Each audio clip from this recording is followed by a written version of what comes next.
Mr. Chairman, sir,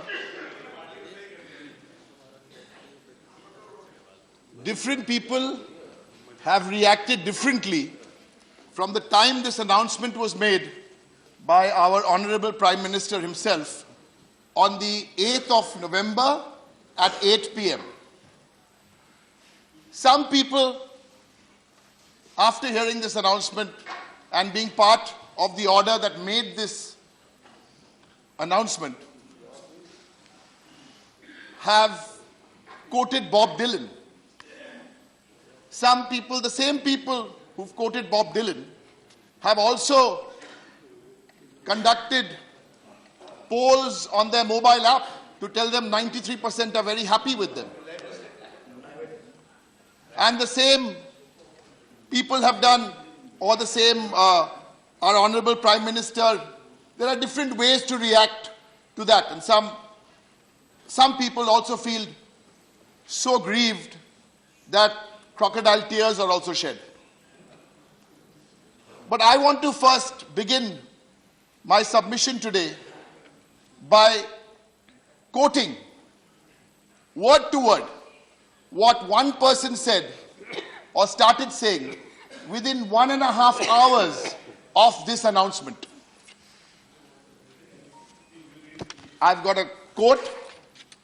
While I am strongly against black money, corruption, I'm deeply concerned about common people, small traders.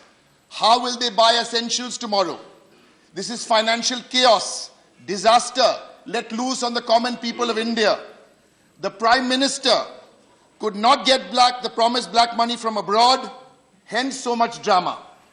I want to know from the Prime Minister how my poorest brothers and sisters who've received their week's hard-earned wage in one 500 rupee note will buy atta chal tomorrow. This is a heartless and ill-conceived blow to the common people, the middle class, the agricultural cooperatives, the tea garden workers, the unorganized labor sector, the shopkeepers, the small businessmen. All will suffer. There will be starvation deaths. Sir, I will carry on quoting. This is no Bob Dylan quote. This is Mamata Banerjee reacting to this decision. Not 10 days, not 15 days, within 2 hours. With all the wisdom of an economist who perhaps has never been to do a PhD in economics, as we heard the very erudite intervention today from our former Prime Minister. The reason is very simple, and the reason is only one word, because Trinamool means grassroots.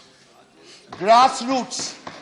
This announcement has hurt everybody. I'll come to everything. Let me speak. You all are ministers. Behave like ministers. Let me speak now. There is anger among citizens, employees, and it's getting worse every hour.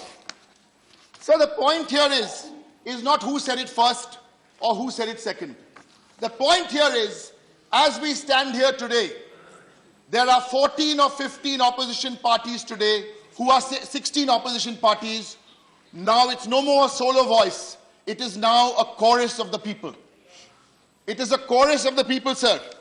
And now let me get to point by point as to what this can solve and what it can't solve. The first important thing, sir, is everybody is against black money. Everybody is against corruption. Let us make no bones about it. But it's the Trinamool Congress who even mentioned this in Parliament first in 1998. In 2014, we had a demonstration outside and inside. Our first submission to this government is, by doing this demonetization, it is only one part of a larger step. What are you doing to electoral reforms?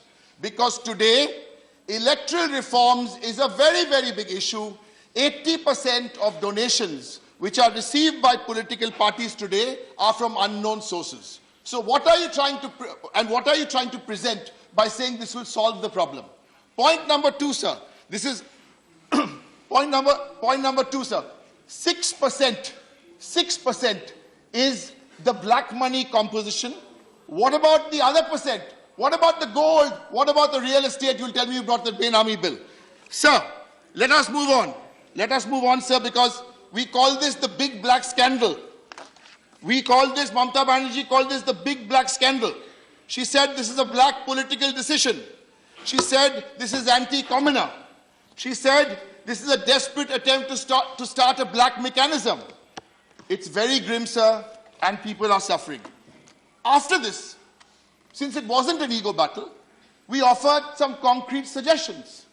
The first concrete suggestion we offered is, why don't you allow the old 500 rupee notes and the new 500 rupee notes to function parallelly for a longer period of time? That was our first concrete suggestion. As we said, this is not an ego battle.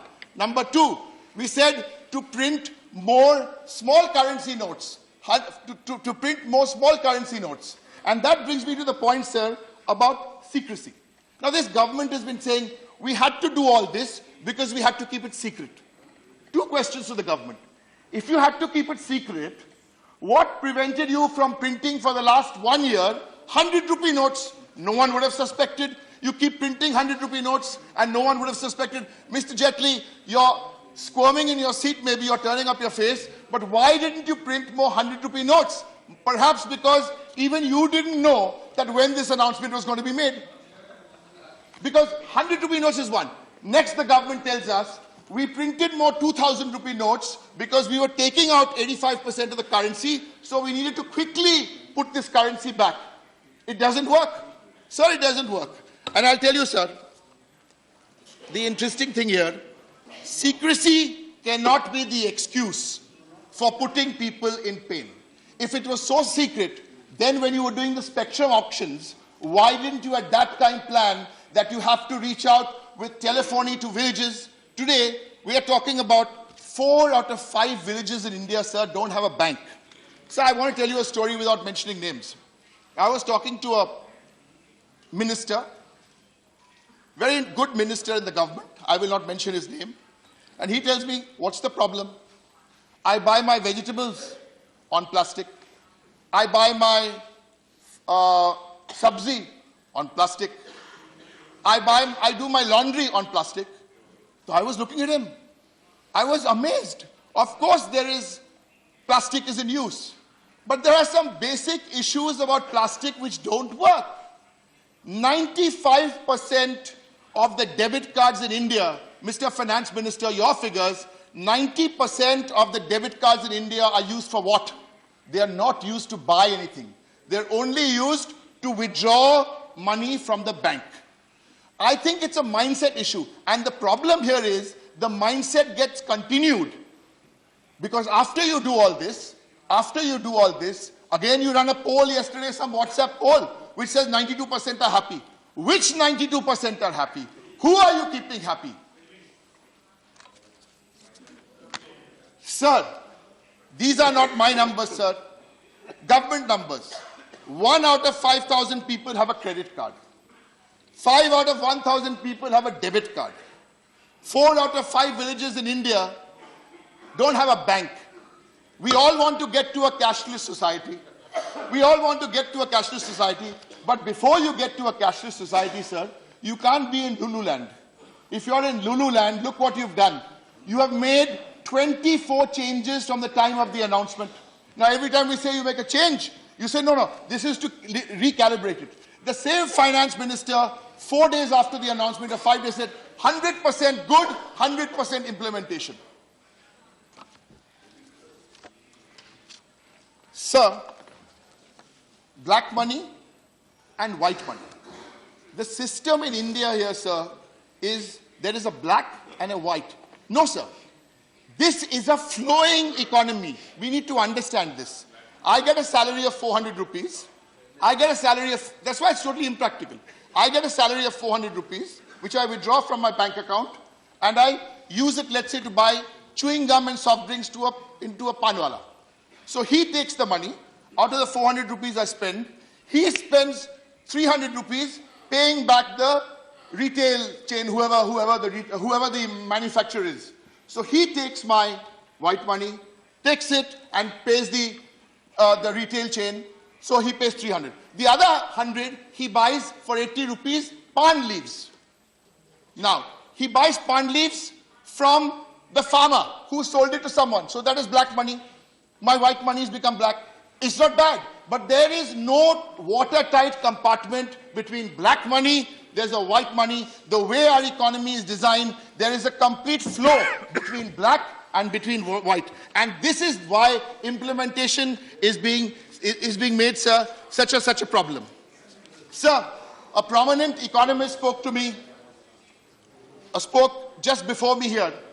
Here are two numbers because the Prime Minister, we are looking forward, is going to reply to our debate. So here's some numbers I want to give to the Prime Minister. Please reply to us, sir.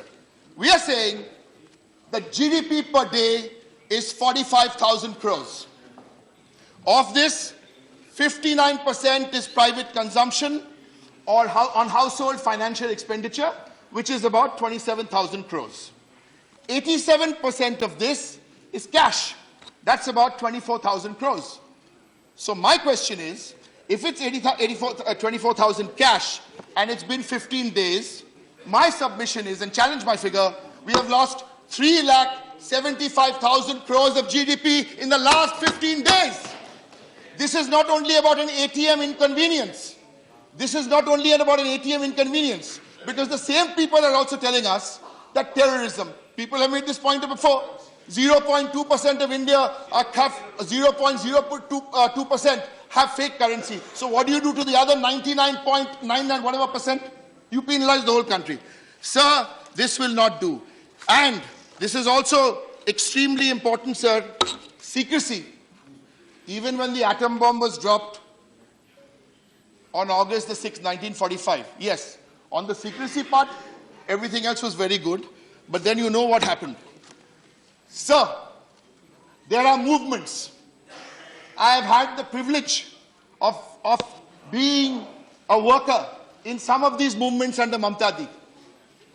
The one I can remember most, sir, is Singhud. We were alone. No one believed us. She fought. The movement was a people's movement. It was a people's victory. And after all the victory, when everyone was a doubting Thomas, even the Supreme Court of India 1 month ago gave us the verdict on Singhud. Sir, please, this is extremely important to understand, sir. This is not a political movement, sir. This is a people's movement. This is a people's movement, and you cannot suppress the voice of the people. Sir, a couple of more points I would like to make. There is a thinking here. This is the narrative which the government are playing. You oppose our policy, Mr. Prime Minister, through you, sir. Sir, all of us, sir, anyone who opposes your policy, Mr. Prime Minister ji, with all respect, anyone who opposes your policy is not for black money. Anyone who opposes your policy is not anti-national. Why are you giving us these lectures on corruption and black money? We oppose. We are opposing you because people are suffering. We are opposing you because we believe the economy will be killed. But why are you making this an issue? Why are you making this an issue? You are some messiah and all of us are devils.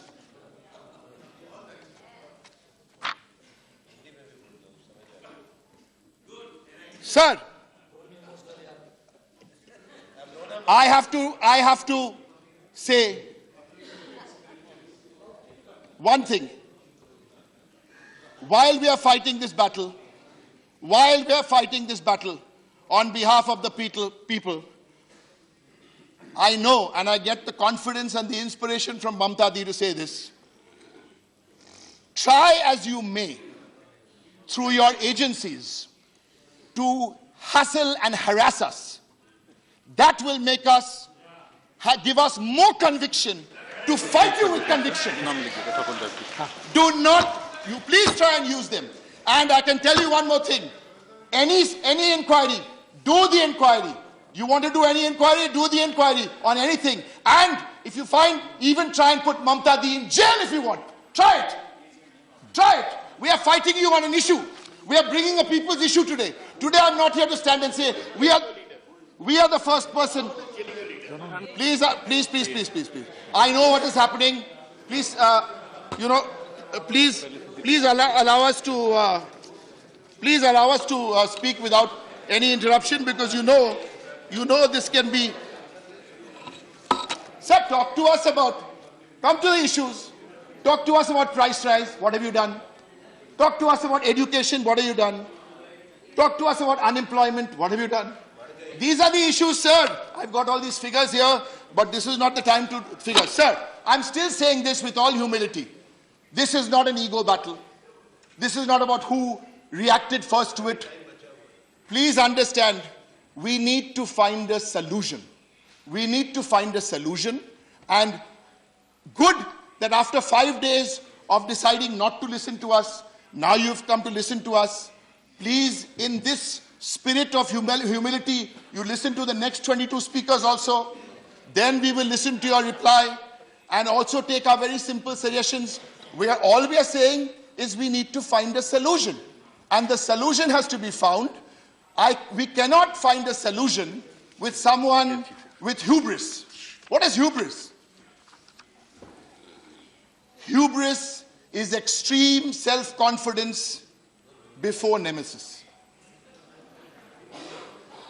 I would appeal to your Prime Minister, sir. I would appeal to my Prime Minister. I would appeal to our Prime Minister. You made an announcement. Okay, you made an announcement. I do believe, like so many of us have believed, the timing of the announcement is also all right. There was such a plan in place. But the question is, why was that announcement perhaps made on the 8th of November? Why not on the 8th of November 2017? This is a question to ponder. The basic issue here, sir, plus on the practical issue, the currency notes, if you look at the currency notes, put those figures on the floor of the House to see, you'll only come back to the equal amount after 1 year. And that is also after printing 2,000 rupee notes. Sir, I once again, in all humility, appeal to the Prime Minister through you. People have died. We've been saying this from day one. People have been suffering across the board. There are still some people who want to buy. We have nothing against the plastic economy, but everything comes with a time. We have no problem. If someone wants to buy, if a minister wants to buy his sabzi and his tomato and his laundry and his fruit on the plastic card, very, very good. That's very, very good. But not everybody can do it. Sir, and my last point today. 5 minutes are there. We have a second speaker. Trinamool is very disciplined. I want my colleague Shukendu will also speak in the next round. Sir, I think we've said all we could say, and I, in all humility again, appealing to the Prime Minister to please take our suggestions, because we do believe Mamta Di has thought this out, and everybody now is on the same page. It's not about anybody's ego. All 14, 15 parties. She made 1 minute. Now, so far one person has spoken from the BJP, I believe. One person only. Two. But I was quite interested in the first person who spoke from the BJP. Anybody can speak. Bhupenji was the first, and the second was Piyush. Yeah. Piyush is the first speaker. Chartered accountant, speaks very well, and I'm not being condescending. Very affable person, always very articulate in this Rajya Sabha. But the one thought which has been bothering me for the last 2 weeks is that before he became the minister, for many years, he was the national treasurer of the BJP. He still is the national treasurer of the BJP. This is very interesting, sir. I'll leave you with this thought.